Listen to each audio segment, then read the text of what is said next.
مغربی براہ روی۔ مجھے کینیڈا آئے ہوئے 2 ہفتے ہونے کو تھے۔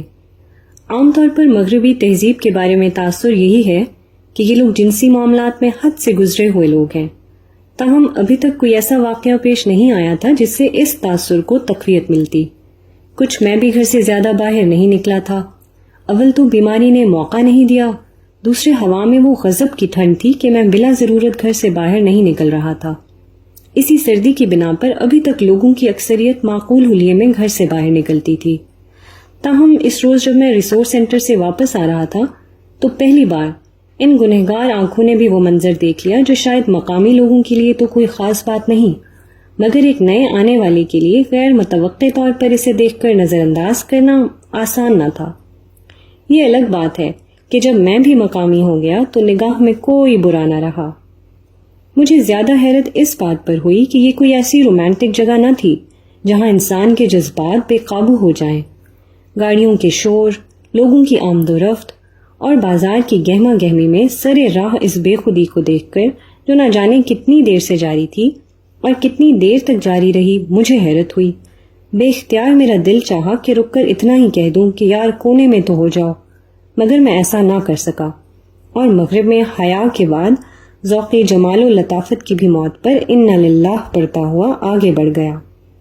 یہ حقیقت ہے کہ کینیڈا آنے کے بعد اہل مغرب سے میرا حسن زن برابر بڑھتا جا رہا تھا، تاہم اللہ تعالیٰ نے مجھے ٹھیک موقع پر ایک جھٹکا مار کر حقائق کی دنیا میں واپس بھیج دیا۔ یہ شاید اس دعا کا اثر تھا جو میں اپنے رسول صلی اللہ علیہ وسلم کی پیروی میں اپنے رب سے کرتا تھا۔ اے اللہ، تو مجھے چیزوں کو ویسا ہی دکھلا جیسی وہ ہیں، نہ کہ ایسی جیسا میں انہیں دیکھنا چاہتا ہوں۔ اہل مغرب کے اخلاقی بگاڑ کی اساس۔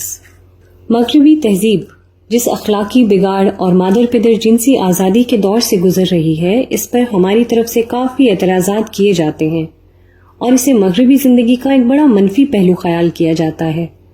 تاہم اہل مغرب اپنے اس رویے کو معیوب خیال نہیں کرتے، وہ اسے آزادی عمل کی غیر متنازع اور مسلمہ انسانی قدر کا لازمی نتیجہ خیال کرتے ہیں۔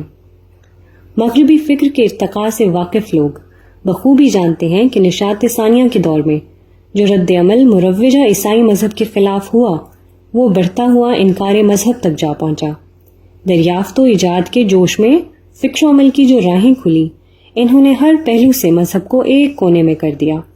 اس صورتحال کے متعدد اسباب تھے، جن میں باپائیت کی بے لچک اور انتہا پسند حکومت کے خلاف رد عمل، مسیحی عقائد و مسلمات کا جدید سائنسی انکشافات کے خلاف ہونا اور اہل کلیسا کا اپنے توہمات پر اڑ جانا نمایاں تھے۔ مثلا مسیحی فکر میں زمین کو کائنات کے مرکز کی حیثیت حاصل تھی، کیونکہ یہ ان کے خدا کی جنم بھومی تھی، جبکہ سائنس کے نزدیک یہ بات خلاف واقع تھی۔ لیکن انہوں نے اس حقیقت کو ماننے کے بجائے سختی سے جدید خیالات کو دبانے کی کوشش شروع کر دی، جس کے نتیجے میں مذہب کے خلاف جذبات پیدا ہونا شروع ہو گئے۔ 19ویں صدی تک مغربی فکر کے لیے نظریاتی طور پر بھی خدا کو ساتھ لے کر چلنا مشکل ہو گیا، مگر رکاوٹ یہ تھی کہ انسان ایک توجیہ پسند مخلوق ہے۔ انکار خدا کے بعد لازمی تھا کہ خدا کے بغیر انسان اور کائنات کی توجیہ کی جائے، اور ایسا کرنا ممکن نہ تھا۔ اس کے لیے یہ بتانا ضروری تھا کہ بغیر ایک خالق کے کائنات اور انسان کیسے وجود میں آئے۔ قرآن بھی اپنے منکرین کے سامنے یہی 2 سوال رکھتا ہے۔ ارشاد ہے، کیا یہ بغیر کسی پیدا کرنے والے کے پیدا ہو گئے ہیں، یا یہ خود پیدا کرنے والے ہیں؟ کیا انہوں نے ہی آسمان و زمین کو پیدا کیا ہے؟ بلکہ یہ یقین نہ کرنے والے لوگ ہیں۔ سورہ طور آیت نمبر 35-36۔ کائنات کا مسئلہ تو خیر آج کے دن تک حل نہیں ہو سکا کہ یہ خالق کے بغیر کیسے بن سکتی ہے۔ اس کے برخلاف بگ بینگ تھیوری نے اب اس بات کا پورا امکان سائنسی بنیادوں پر ثابت کر دیا ہے کہ کائنات کا آغاز جس دھماکے سے ہوا وہ ایک خالق کی بیرونی مداخلت کے نتیجے میں ظہور پذیر ہوا۔ البتہ اس زمانے میں ڈارون کے نظریہ ارتقاء کی صورت میں خدا کے بغیر انسان کی توجیہ کی ایک شکل لوگوں کے سامنے آ گئی، گویا بندر کے ہاتھ ناریل لگ گیا۔ حال یہ ہوا کہ ڈارون کو "دا مین ہو کلڈ دا گاڈ" کا خطاب مل گیا۔ نظریہ ارتقاء کی غیر معمولی مقبولیت کا سبب اس کے تمام تر علمی کمزوریوں اور خامیوں کے باوجود یہی تھا کہ اس نے سائنسی بنیادوں پر خدا سے ہٹ کر انسان اور حیات کی توجیہ کرنے کی کوشش کی۔ پھر کیا تھا؟ سماجی، عمرانی، نفسیاتی، معاشی، معاشرتی، تہذیبی اور تاریخی علوم کے ماہرین کی ایک فوج انسانی زندگی کے تمام شعبوں پر اس اصول کی روشنی میں کام کرنے کے لیے کھڑی ہو گئی کہ انسان ایک بے خدا اور حیوانی الاصل ہستی ہے۔ ان علوم میں سے دو ایسے تھے جن سے موجودہ جنسی بے راہ روی کی فضا ہموار ہوئی۔ پہلا علم نفسیات کا تھا۔ فرائیڈ نے اس پر کام کیا اور جنس کے جذبے کو بنیاد بنا کر تمام انسانی اعمال و اعتقادات کی تشریح کر ڈالی اور اسی بنیادی جبلت کو زندگی کی روح رواں قرار دیا۔ اس سے کہیں زیادہ اثر اس کام کا ہوا جو انسانی تہذیب پر کیا گیا۔ اس میں دکھایا گیا کہ جنسی اخلاقیات کا ماخذ فطرت یا مذہب نہیں بلکہ معاشی نظام ہے جو شکار سے زراعت اور زراعت سے صنعت تک پہنچا ہے۔ اس علم کے مرتبین نے بتایا کہ ابتداء میں انسانی معاشروں میں مرد و عورت کے تعلقات مکمل جنسی آزادی کے اصول پر قائم تھے، مگر جب انسان نے شکار سے زراعت کے عہد میں قدم رکھا تو زمین کی انفرادی ملکیت کا نظریہ پیدا ہوا۔ ایک مرد کو زمین پر کام کاج کرنے کے لیے کام کرنے والوں کی ضرورت پڑی۔ ان کارکنوں کے حصول کا بہترین ذریعہ اولاد تھی۔ اس کے لیے ضروری تھا کہ شادی کا سلسلہ شروع ہو جس میں کسی عورت کی وفاداریاں صرف ایک مرد سے وابستہ ہوں اور اس سے ہونے والی اولاد صرف اسی کی ملکیت ہو۔ عورت کے ایک مرد کی ملکیت ہونے کے اس تصور سے عصمت اور حیا کے تصورات پیدا ہوئے تاکہ ان پابندیوں سے عورتوں کی لگام ہمیشہ مردوں کے ہاتھ میں رہے، جبکہ مردوں نے خود کو ہمیشہ ان زنجیروں سے آزاد رکھا ہے۔ اس تحقیق کے مطابق اب انسان نے زراعتی دور سے صنعتی دور میں قدم رکھ دیا ہے۔ پیداواری عمل میں نہ صرف انسانوں کی اہمیت کم ہو گئی ہے بلکہ عورت خود معاشی طور پر مکمل آزاد ہے، لہٰذا اب نہ کسی عورت کے ایک مرد سے جڑے رہنے کی کوئی ضرورت ہے نہ شادی کی۔ نتیجے کے طور پر خاندان کے بنیادی ادارے کی ساری اساسات ختم ہو گئیں۔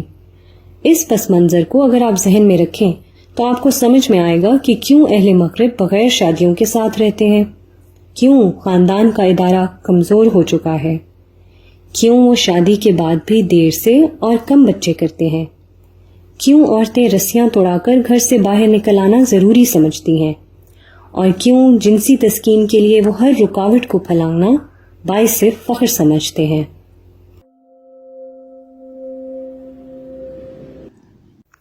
مسلمان اہل علم کی ذمہ داری۔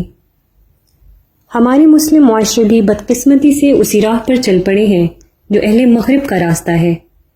ایک طرف ہمارے معاشرے صنعتی دور میں داخل ہو چکے ہیں جس کے اپنے تقاضے اور نتائج و اثرات ہیں، دوسری طرف سیٹلائٹ، کیبل اور انٹرنیٹ کے ذریعے مغربی افکار اور اخلاقی بگاڑ ہمارے گھروں میں داخل ہو کر لوگوں کے ذہنوں کو مسموم کر رہے ہیں۔ تیسری طرف ہماری پڑوسی ہندو تہذیب مغرب کے سامنے سجدہ ریز ہونے کے بعد اس کا بگاڑ ہماری زبان میں بالخصوص ہماری عورتوں تک پہنچا رہی ہے۔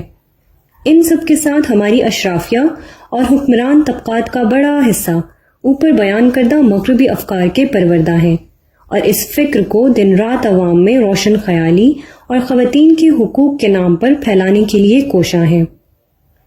ان حالات میں اہل مغرب کی جنسی بے راہ روی پر شور مچانے سے زیادہ اہم کام یہ ہے کہ ان تمام مغربی افکار و تحقیقات پر قرآن کی روشنی میں تنقید کی جائے جو اس اخلاقی بگاڑ کو جواز فراہم کرتی ہیں۔